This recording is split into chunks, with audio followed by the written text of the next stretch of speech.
Olá a todos, um prazer estar com vocês aqui em mais um vídeo do nosso canal da Brain Inteligência Estratégica. Hoje nós estamos em mais uma entrevista da nossa editoria, da nossa série Entrevistas com PropTechs e Construtechs relevantes do nosso mercado imobiliário. E hoje a gente traz aqui para vocês um bate-papo com o Guilherme Bruno, da Homeland. Guilherme, o prazer estar com você aqui. Muito obrigado por aceitar esse convite para poder apresentar e falar um pouco das soluções que a Homeland traz para o nosso mercado. Prazer falar contigo. Prazer todo meu. Obrigado pela oportunidade, cara. Legal. Guilherme, a gente está nessa editoria de PropTechs e Construtechs que a gente tem entrevistado aí essas empresas. E a primeira coisa, antes de entrar na esfera da empresa em si, falar um pouco da tua trajetória, resumidamente, o que fez chegar até então, né? Qual o teu background até o início da Homeland? Tá bem. Eu sou engenheiro de formação pela Poli, em São Paulo. E antes mesmo de me formar, comecei a empreender numa época que empreender era cafona. Né? Em 1999, meus pais me perguntavam se eu estava ficando louco, né? Se eu não ia arrumar um emprego de verdade, né? Queriam que eu fosse trabalhar num banco, fosse trabalhar numa consultoria. Quando eu disse que eu vou montar minha própria empresa, foi quase um problema lá em casa. Curiosamente, meu pai e minha mãe são empreendedores, né? Então tinha tudo para achar natural a opção de vida de empreender, e ainda assim havia muito preconceito. Na época que não tinha funding nenhum, me lembro. Minha primeira empresa, eu pedi uma ajuda para o meu pai, ele me recomendou conversar com um grande amigo dele, que era vice-presidente do Unibanco, banco que não existe mais, né? Sim. Mas enfim. O amigo dele gentilmente me recebeu e disse: olha, eu preciso de um dinheiro para montar a empresa e tudo mais. Falou: não, claro, seu pai é um grande amigo, eu vou lhe ajudar. Olha, para a gente começar aqui o processo, você me manda seus 3 últimos balanços auditados. Tinha 3 problemas. O primeiro problema era a empresa não tinha 3 anos, né? 3 anos. O segundo problema, os poucos anos que tinham, não tinha contabilidade, que dirá balanço, né?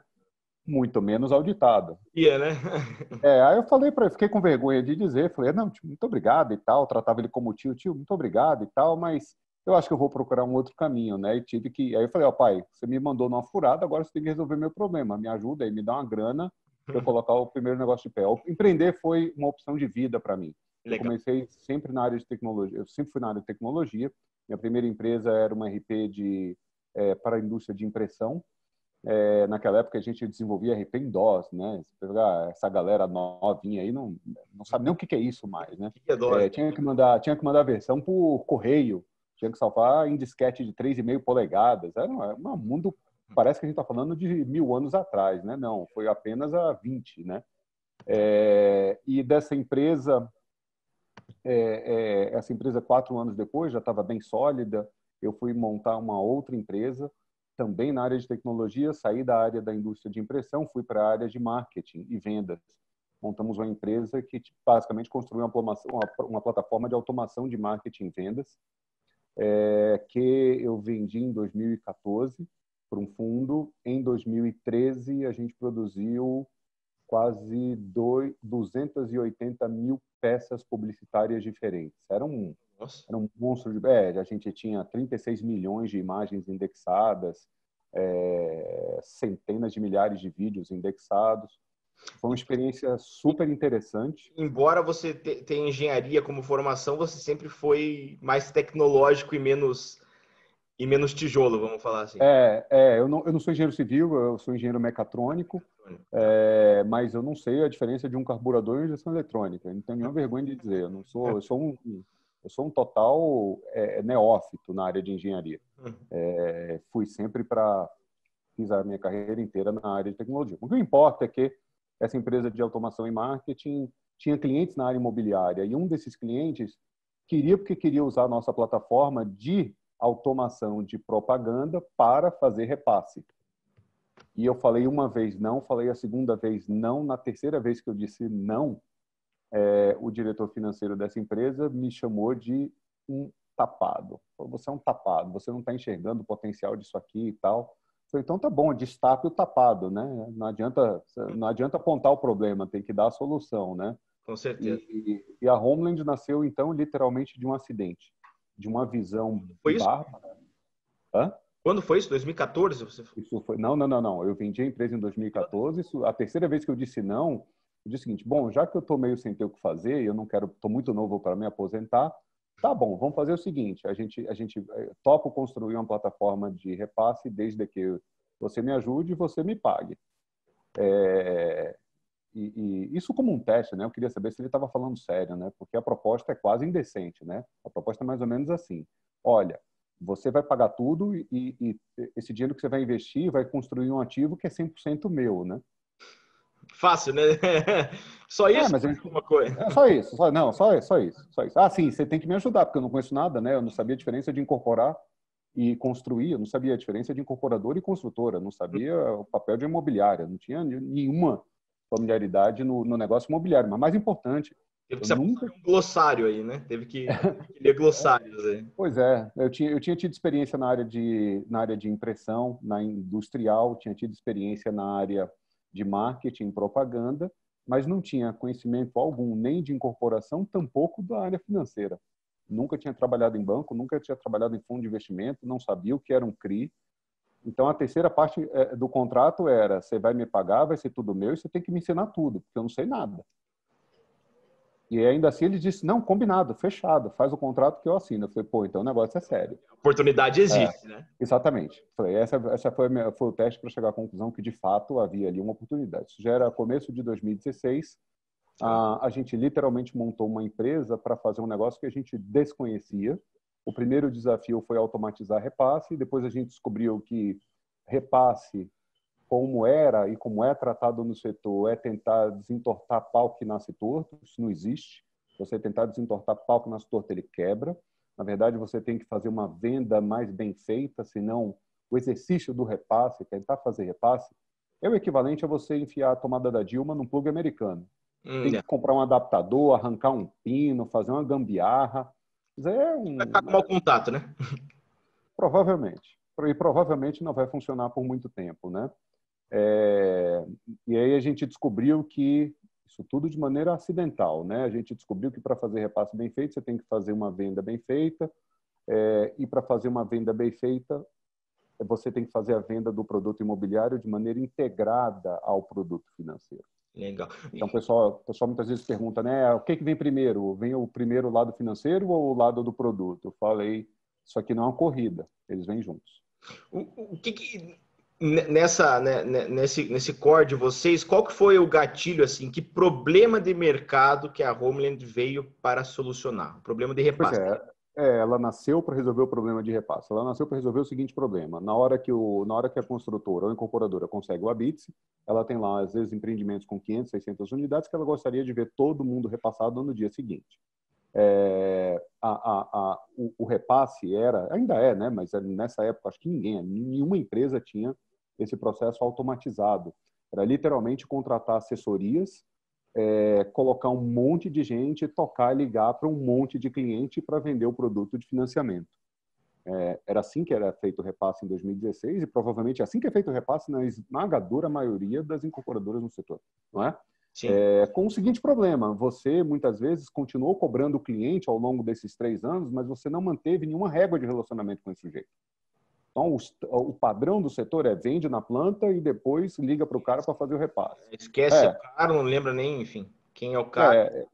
Exatamente. Então, muitas vezes você tenta começar a fazer o repasse, você está com o endereço errado, com o telefone errado, seu e-mail está errado.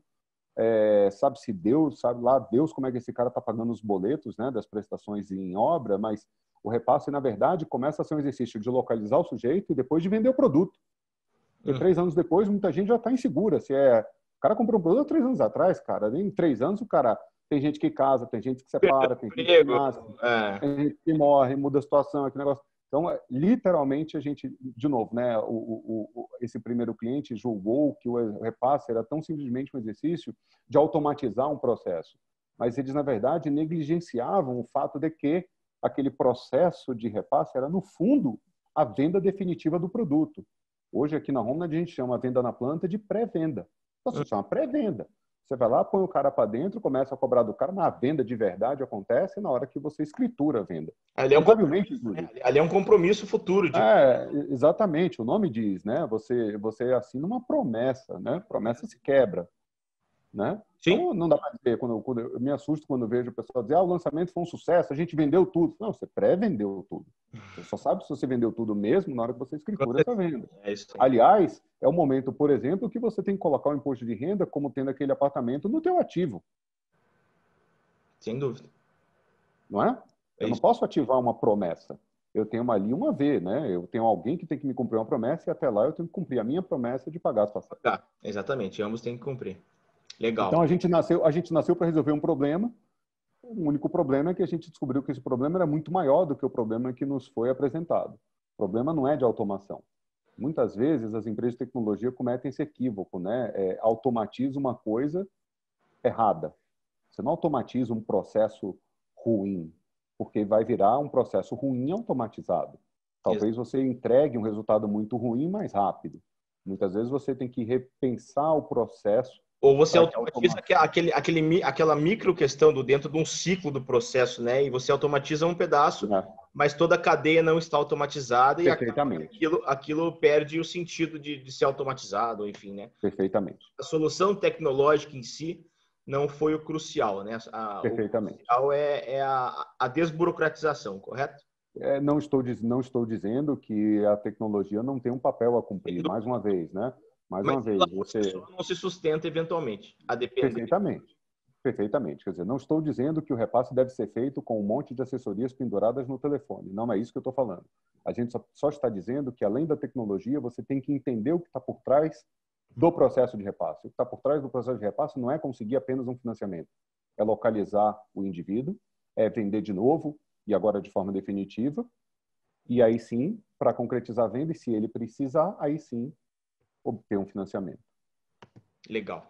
A desburocratização no mercado, em todo o processo de compra, não só no processo de repasse, como você disse, é algo que muito se fala há muito tempo. A própria pandemia tem acelerado isso, né?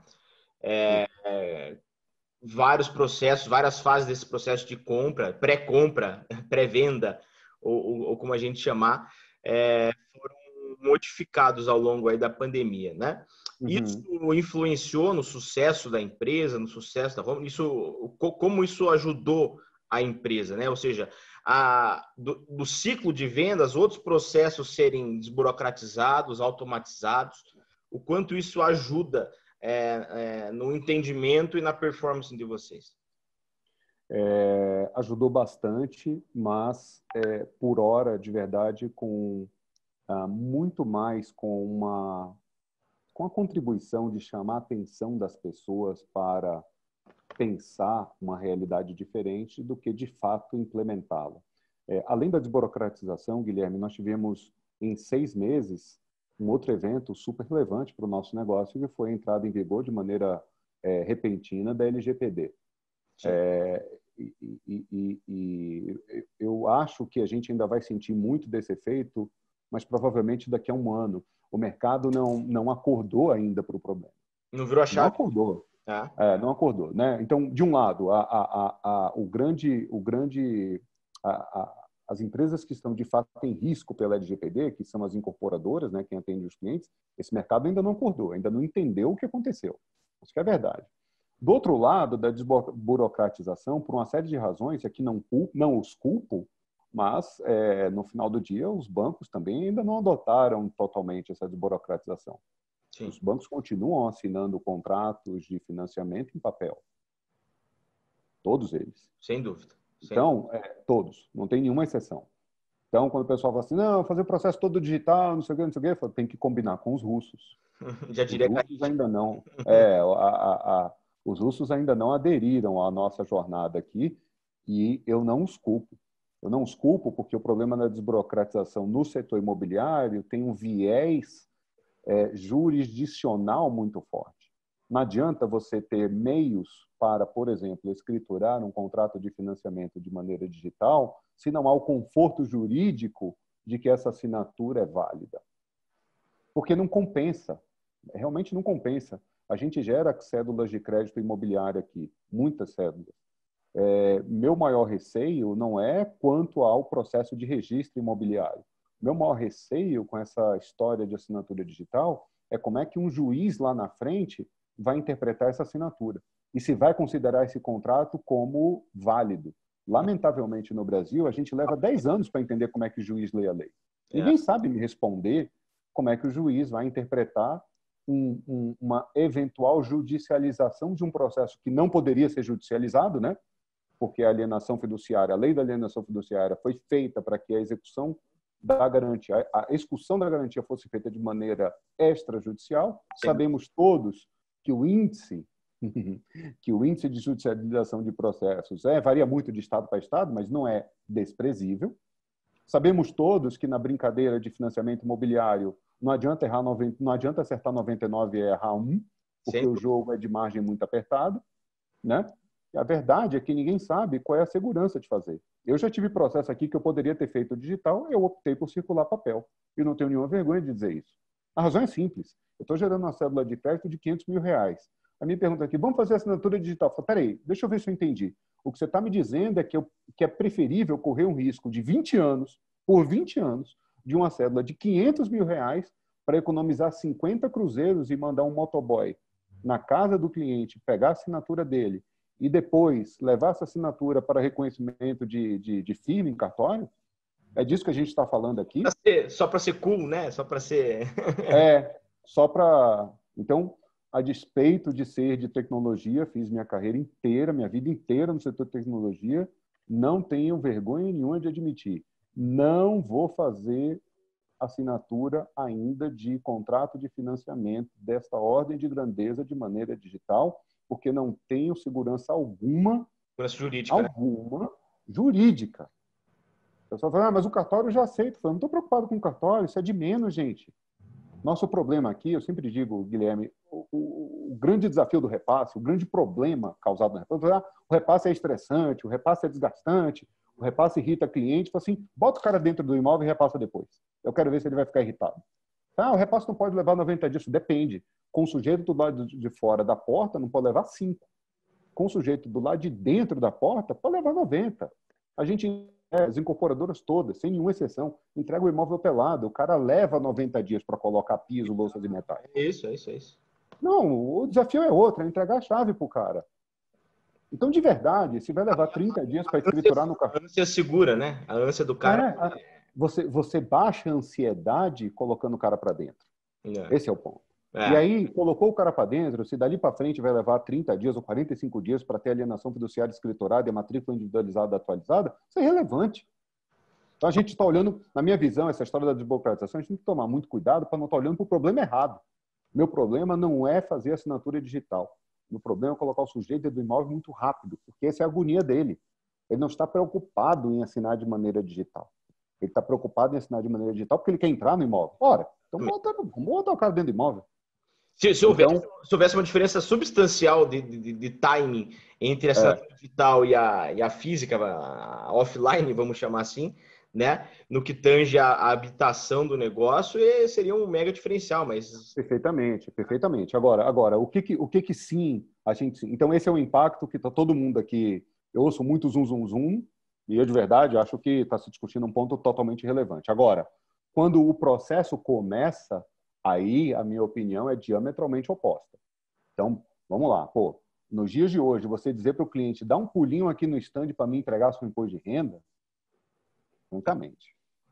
Isso você cria empecilho na venda, né? Exatamente. Então, na milha final, na assinatura do contrato, o negócio está feito, gente. Se levar 1, 2 dias a mais, se você mandar um motoboy...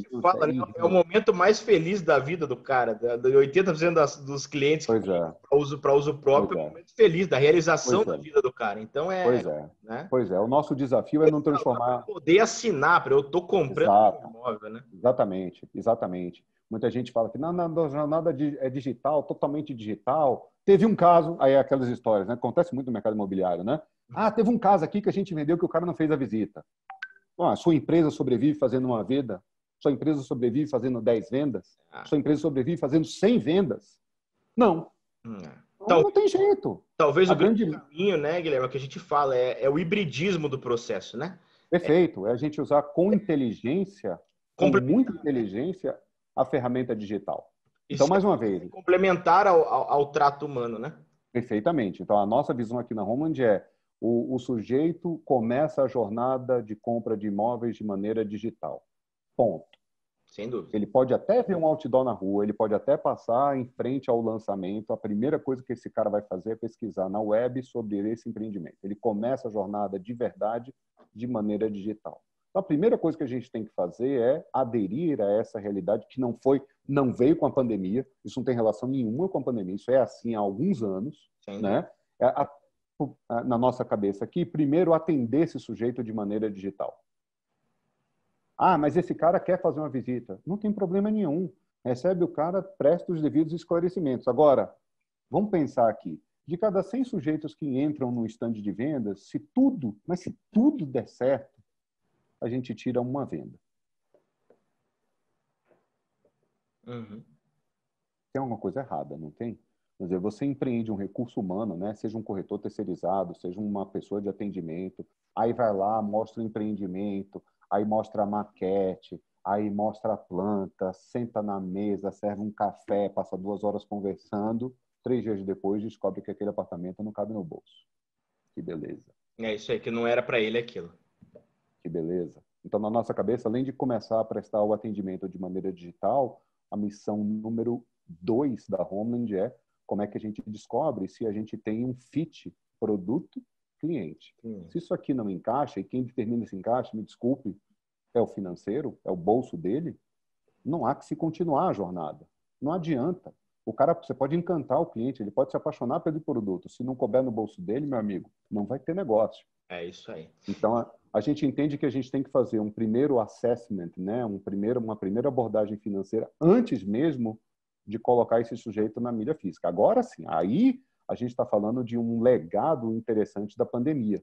Né? Então, veja, qual é o desafio da pandemia? A gente não pode ter aglomeração. Perfeitamente. Então, ao invés de mandar 100 pessoas para o stand, mandemos apenas aquelas 10 que têm alta propensão de fechar o negócio. Pré-qualificadas, né? Claro. Pré-qualificadas, perfeitamente. E depois dele sair, porque ninguém vai para o stand no bolso levando a certidão de casamento, o documento de imposto de renda. Eu acho que ninguém entra no stand com uma pastinha com todo...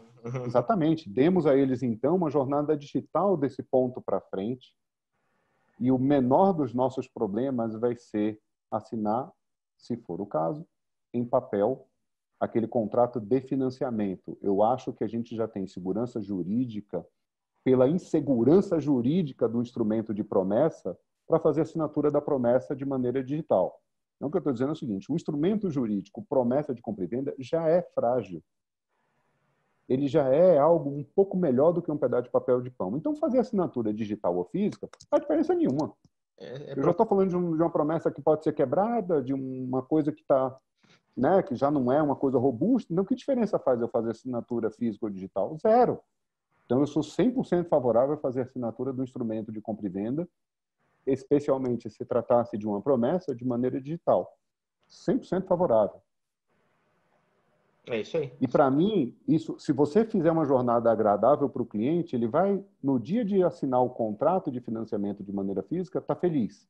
Se essa jornada for um pesadelo, ele vai estar triste. Exatamente. Então, a diferença não é fazer a assinatura do contrato de financiamento ou da escritura pública de maneira física ou digital. É fazer um processo digital para que ele sente naquele dia feliz. Você vai fazer assinatura digital ou física, para mim, é um mero detalhe. E esse feliz implica em dar uma solução para ele que encurte o ciclo. Não adianta eu encantar esse cara e dizer para ele, legal, você gostou, tá tudo certo, mas você precisa esperar 90 dias para entrar no apartamento. Ele não vem da China. 90 dias de entrega é o que vem da China, e de navio. É. Se vier da China de avião, está aqui entregue em menos de 10 dias. Isso aí. Isso aí. Então, para mim, esse é o grande desafio. Esse é o grande desafio. Como é que você repensa a jornada e como é que você digitaliza a jornada até o momento da assinatura do instrumento definitivo de compra e venda. Legal. Seja um contrato de financiamento, seja uma escritura pública. Até aquele momento aí, Guilherme, acho que a gente tem que ser muito célere, muito bom, muito digital e encantador para o cliente. Legal. Guilherme, operacionalmente, como que funciona? Quem que é o perfil do teu cliente, né? Como que a Homeland eventualmente é remunerada e como que operacionalmente acontece o ciclo dentro da Homeland? É uma excelente pergunta. Nós somos uma PropTech, nós não somos uma empresa de tecnologia. Então, a gente não é um prestador de serviço que alguém vai bater aqui na porta e simplesmente usar-nos como uma plataforma tecnológica. A gente só agrega a plataforma tecnológica se a gente aplica capital com ela. Então, o cliente ideal da Homeland são, por exemplo, loteadores que têm interesse em ocupar o loteamento. Se ele tem interesse em ocupar o loteamento, ele precisa de solução de tecnologia e de capital. Uhum. Por quê? Porque banco nenhum financia a construção da habitação de maneira isolada. Aí, a Caixa tem uma linha Mais fácil, esmilinguida, desse né? tamaninho, que não É. funciona, burocrática. Então, quando você tem incorporadores que precisam alocar de capital para fazer liquidação de estoque, quando você tem incorporadores que estão encontrando dificuldade de fazer a venda do estoque pronto, porque boa parte dos seus consumidores não conseguem arcar com os 20% da entrada, que não é 20, né? Porque é 35, a gente só olha, a gente fala assim, a entrada do financiamento é 20%. Eu sei, mas tem entrada que a gente tem que pagar para a prefeitura no ITBI, tem entrada que a gente tem que pagar para o cartorário e ainda tem a entrada que a gente tem que pagar para poder entrar no imóvel que foi entregue pelado. Então, na nossa conta aqui, a entrada de um imóvel médio é de 35%, 20% para banco, 5% para cartório e para município, o ITBI, e mais 10% para você colocar piso, louças e metais e armários. Tá? Então, é nítido que com a debilidade do brasileiro em formar poupança, é óbvio que pouquíssimos consumidores conseguirão arcar, que estarão líquidos para dispor de 30% do valor do equity do imóvel. Sem dúvida. É óbvio isso, né? Então, quando a gente consegue agregar soluções financeiras alocando capital para resolver esse problema da entrada. E aí você mostra o portfólio de soluções possíveis para aquele cliente. Exatamente. A gente tem algumas soluções financeiras, a gente não compete com banco, a gente complementa banco. A gente dá soluções que bancos não dão para o mercado imobiliário. E a gente não consegue imaginar esse negócio funcionando sem o alto emprego de tecnologia. Então, a tecnologia é secundária. Primeiro vem a solução de capital, para, em segundo plano, vir a solução de tecnologia, que unidas dão uma solução interessante para o cliente. Que o empreendedor leva essa solução para a ponta final. Exatamente. Ele integra, ele leva para a ponta final uma solução integrada de financiamento, vendas e tecnologia. E quais são as soluções mais utilizadas em termos de financiamento aí? Exemplificando agora, né? Quais são as soluções para viabilizar financeiramente esse acesso aí Tem duas soluções, Guilherme, bem fácil do público entender, né? O capital do banco é um capital super barato. Vale lembrar que nós temos no Brasil, acho que nenhum outro mercado no Brasil tem taxas bancárias de primeiro mundo. O imobiliário no Brasil tem taxa de primeiro mundo, né? Se você olhar juros de 7%, né? Mais TR é quase um juro pré-fixado, né? Uhum. Se você desconta a inflação na curva de 4%, é um juro de 3%. Nos Estados Unidos, você não consegue juro imobiliário livre de inflação de 3%. Nem nos Estados Unidos. Tá bom? Esse capital, portanto, ele é muito barato. E, por ser barato, ele impede ao banco de correr riscos. Uhum. Dito isso, não é surpresa alguma que o banco, por exemplo, negue um financiamento de R$1 milhão se você tiver uma conta no Serasa de R$200.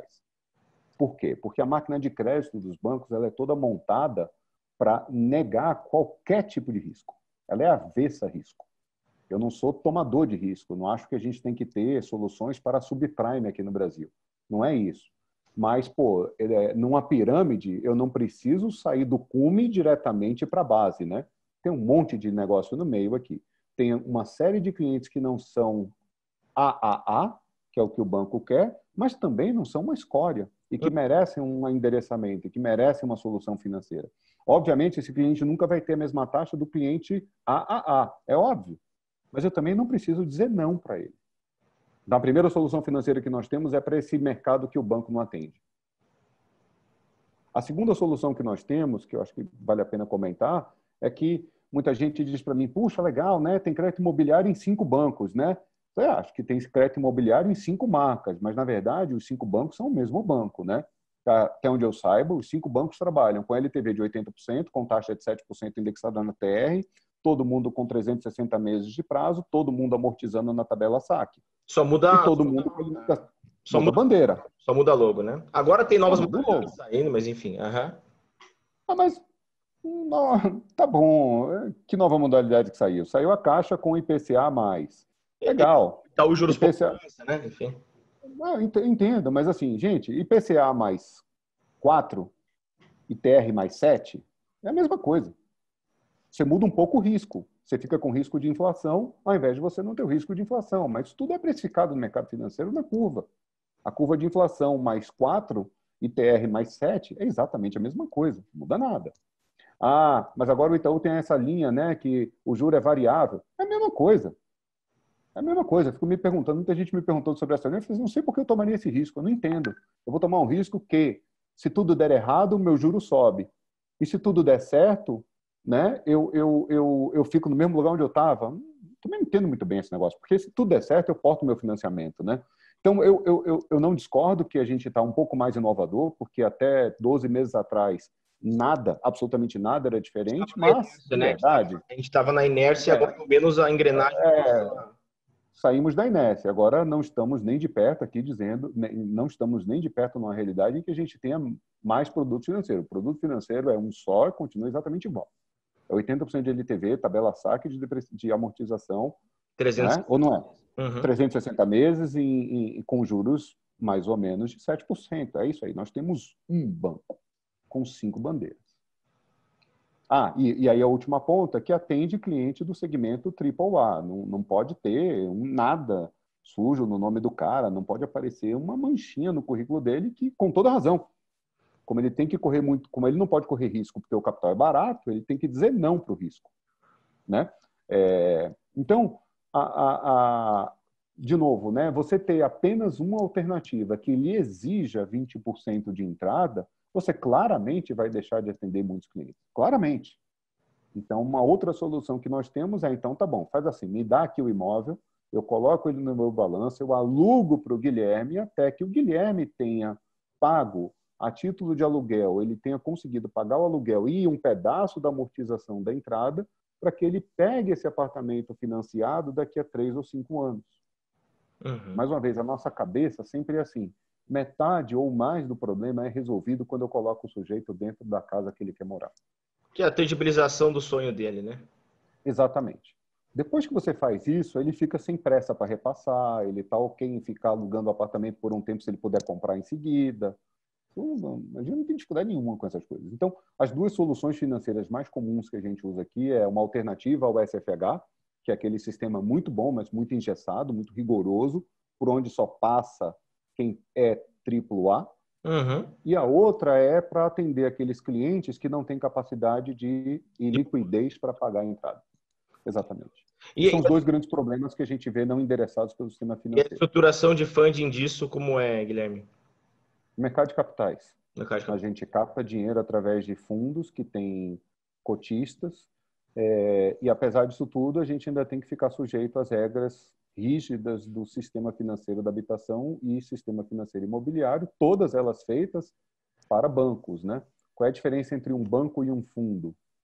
O banco pega dinheiro de um poupador e empresta para um devedor. Mas o sistema financeiro tem que cuidar da liquidez do banco para ele não faltar com a população. Ou seja, se ele emprestar dinheiro de maneira mal feita e o devedor não pagar para ele, ele fica sem disponibilidade, sem dinheiro para fazer face, por exemplo, a saques do seu poupador.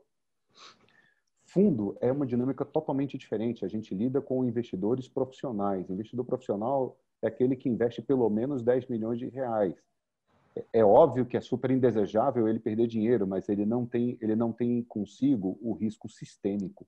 Eu não tenho no nosso negócio um risco sistêmico. Eu não vou afetar a população se eu tomar um risco excessivo ou se eu ficar ilíquido. Eu não tenho que devolver dinheiro para poupadores, eu tenho que devolver dinheiro para investidores.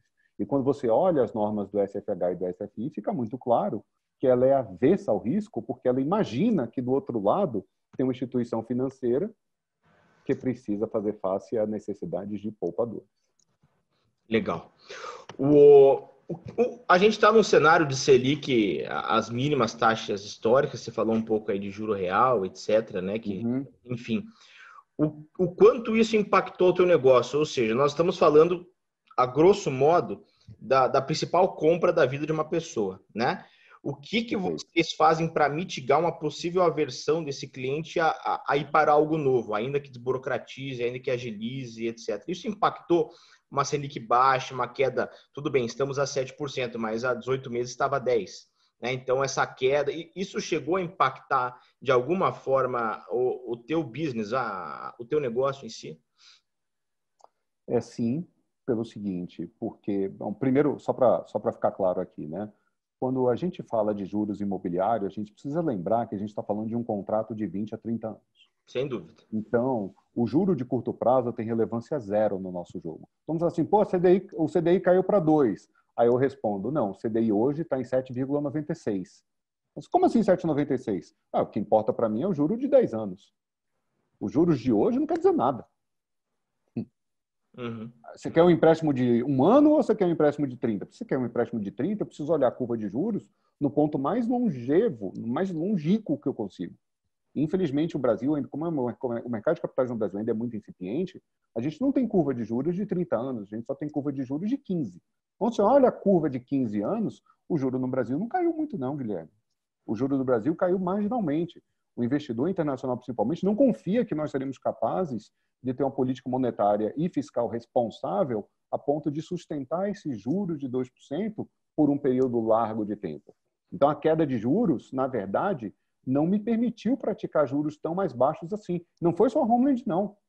O juro do Santander, enquanto a Selic era de 9%, era de 7,99%. E é por isso que o juro do Santander caiu marginalmente para 6,99%. É por isso que o juro do Santander não desabou para 2%. É por causa da curva de juros. Entretanto, a perspectiva de que o mercado financeiro passivo é aquele que você pega seu dinheiro e coloca num DI, e que você vai tirar desta aplicação qualquer coisa como inflação mais 4%, mais 5%, a perspectiva desse futuro acabou.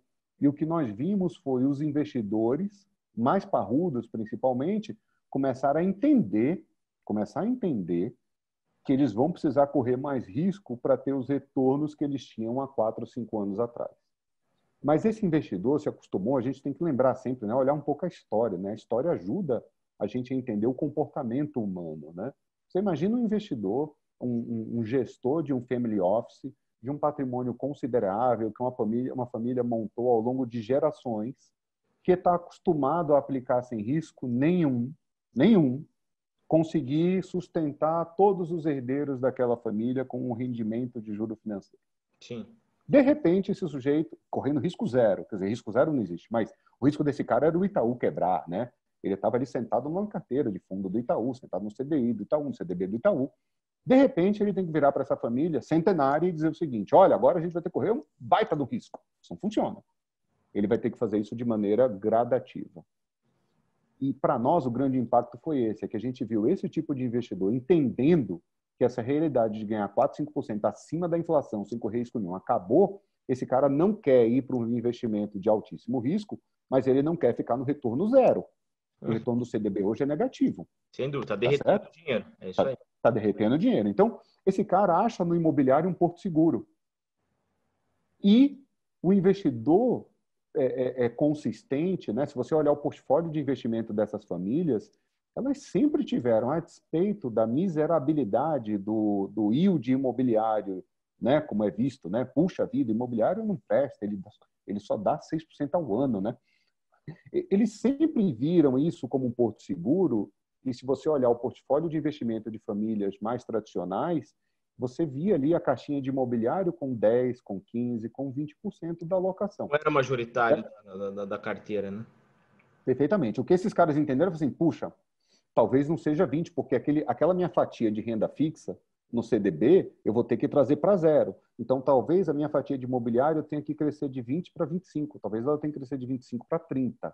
Esses movimentos, sim, a gente sentiu um impacto muito grande, de investidores assim, olha, eu quero alocar capital no jogo imobiliário, eu só não tenho o conduíte. E a Homeland é vista por esse investidor como um conduíte para conectar o capital na oportunidade. Legal. Então, muito mais do que a queda de juros trouxe um efeito secundário, colateral. Entendi. De como o investidor não tem mais aonde colocar o dinheiro, uma remuneração minimamente suficiente e tampouco quer correr o alto risco, ele acaba migrando o CDB para imobiliário. E, felizmente, assim, para minha enorme surpresa, a gente acabou de atingir aqui na dado da B3, 1 milhão de CPFs únicos investindo em fundos imobiliários, né? Esse movimento aí é um movimento super interessante, porque provavelmente ele é prenúncio de uma migração do poupador de poupança para os FIIs imobiliários. Sem dúvida. Então, de um lado ele vai trazer um prejuízo para o mercado imobiliário, porque a tendência não é de hoje, né? Mas a tendência é que a poupança vá cair. Mas se esse dinheiro migrar para fundo imobiliário, esse capital continuará voltando para o mercado. Só que não via SBPE necessariamente. Mas eu queria só lembrar todo mundo. O pessoal fica dizendo, pô, os juros agora é de 2 para 1 ano. Você quer empréstimo de 1 ano? Beleza, é de 2. Você quer empréstimo para 30? Sinto muito. O custo do capital continua acima de 7. Acima de 7. Né? Guilherme, já caminhando aqui para o nosso final, né? A gente está falando da Homeland desde 2016, né? O que você mudou? Meados de 16. O que você mudou de 16 para cá? 16 para cá mudou o mundo, né? Mudou o mundo. Seja em cenário macroeconômico no Brasil, seja enfim, um mercado, em regulamentação do distrato. Tivemos vários marcos aí no nosso mercado de 16 para cá. De lá para cá, o que a Homeland teve que pivotar ou não? O que deu certo? O que você deixou para trás? Eu deixei para trás a oportunidade de prestar serviço de tecnologia e abracei a oportunidade, porque essa foi a grande mudança nesses 4 anos, de alocação de capital. Por quê? Porque o que de fato aconteceu nesses 4 anos, e você tem toda a razão, né? Tem uma série de mudanças, de transformações, na verdade, né? Todas elas na direção de trazer o mercado de capitais para o mercado imobiliário.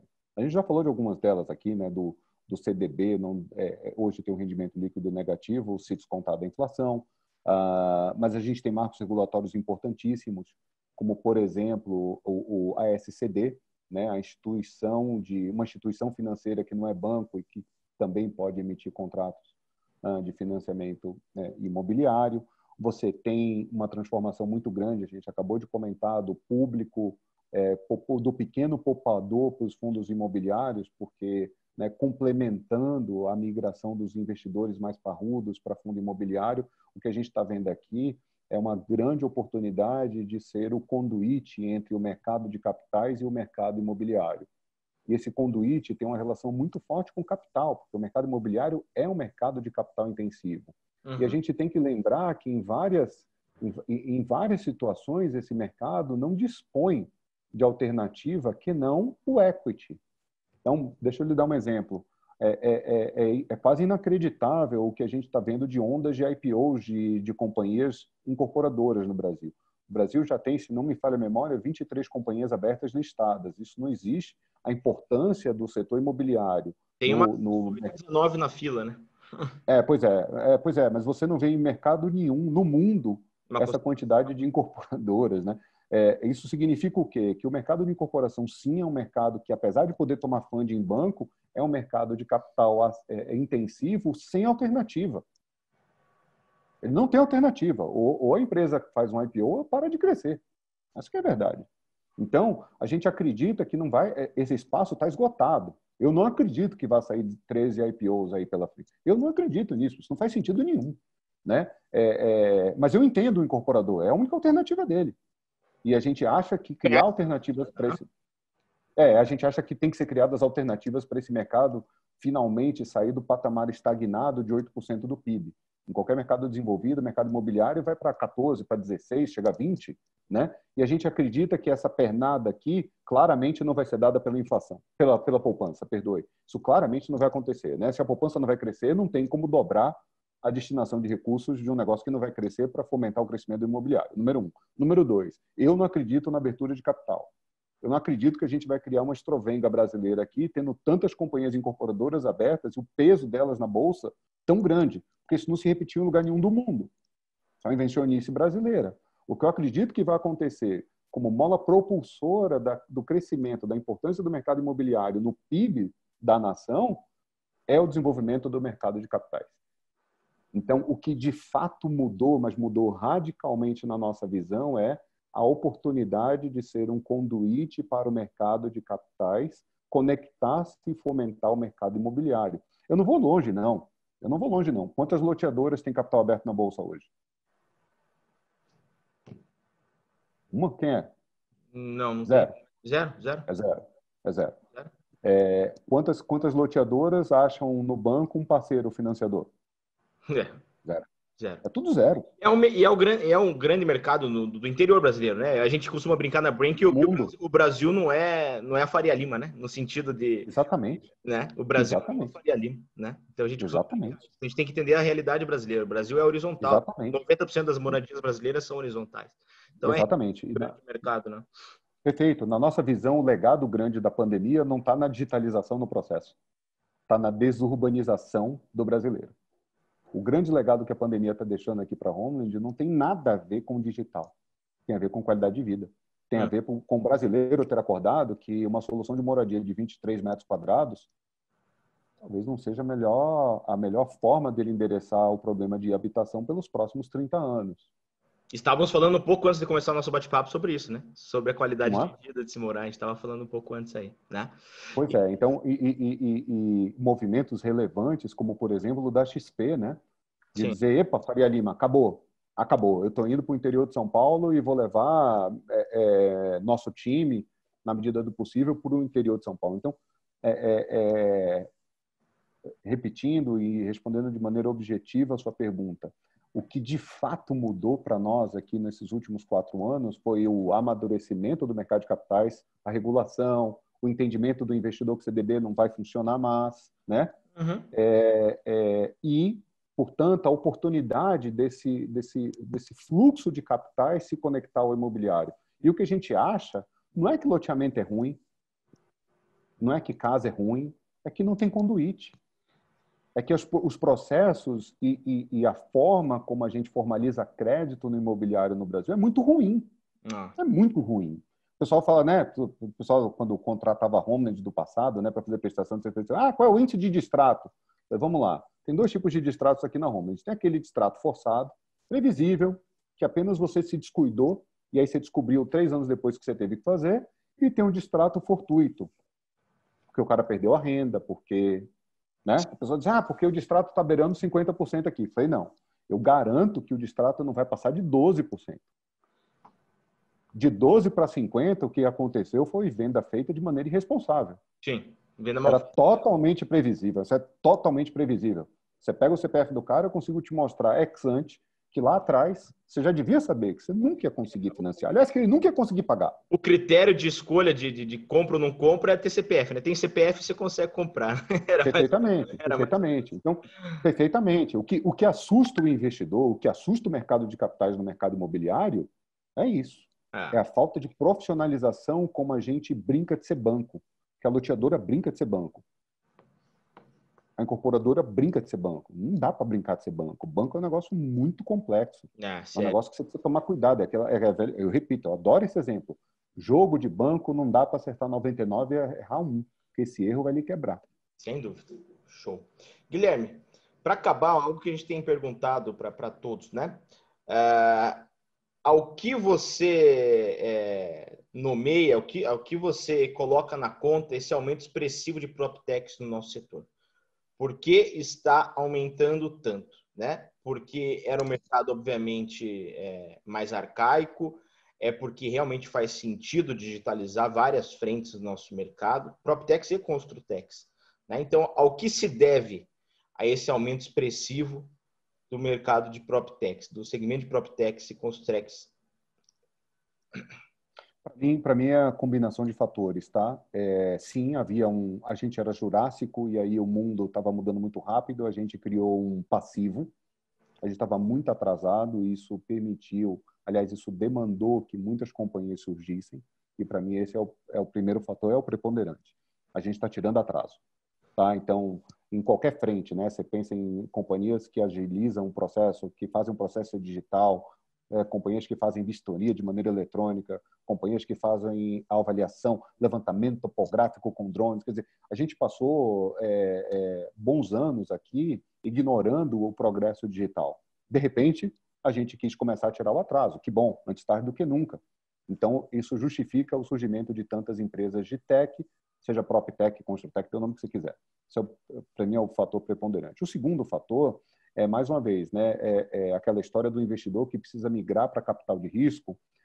A gente já tem aqueles investidores que já entenderam que para ter retornos mais consideráveis, eles precisam correr mais riscos. E assim como aconteceu, né, na Bolsa Americana, apenas para pegar um exemplo simples, né, você olha os 20 anos, as 10 maiores companhias na Bolsa Americana, quem eram?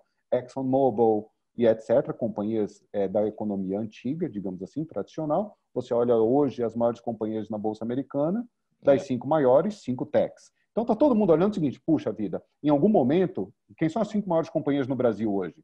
Ambev, Petrobras, Itaú, Vale do Rio Doce, nível de tecnologia beira zero. Então, está todo mundo acreditando, eu acho que tem sentido, que em algum momento a criação de valor dar-se-á através de tecnologia. E aí está vindo muito capital. Mas esse capital, para mim, já é uma remuneração, enfim, é a conta de saída, né, Guilherme? Não é a conta de entrada.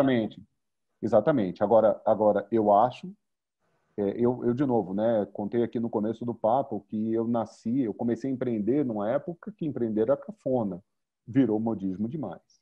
Empreender, e principalmente em setores tão complicados, tão intrincados como o setor de construção e incorporação, requer muita paciência, é construir tijolinho em cima de tijolinho. Os problemas tecnológicos são os menores, os maiores problemas são jurídicos, são burocráticos, são regulamentais, e esses pinos você não destrava colocando uma plataforma tecnológica.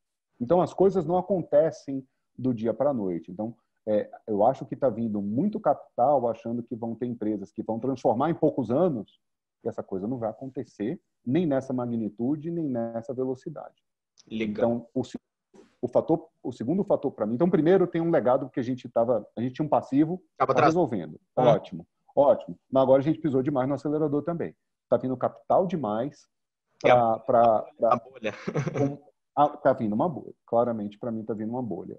Quando você soma essas duas coisas, dá um dá um chique legal, Para acabar rapidamente, aonde estará a Homeland daqui a 5 anos? A Homeland estará na posição número 1 da ocupação e urbanização do interior desse país. Nós teremos a grande alavanca de promoção de construção de casas em habitações de qualidade de vida descentralizados dos grandes centros urbanos. Nós teremos o principal conduíte para fazer isso acontecer. Muito bom, muito bom. Guilherme, quero agradecer demais o bate-papo, excelente, um bate-papo franco, bom falar, sem medo de arriscar, sem medo de vestir, no bom sentido, uma máscara só tecnológica, acreditar no hibridismo do nosso processo. Muito legal a tua visão. Quero agradecer bastante aí a tua disponibilidade, seguramente vai enriquecer nosso canal aqui com a tua visão de PropTech. Tá? Legal, Xará. Um prazer, sempre à disposição. Legal. Você que acompanhou a gente até o final, deixe seu like aí, curta, compartilhe o seu vídeo, se inscreva no nosso canal. Estamos com essa editoria aqui de PropTechs e Construtechs, sempre trazendo mais e mais conteúdo relevante para você do setor. Um abraço e até logo.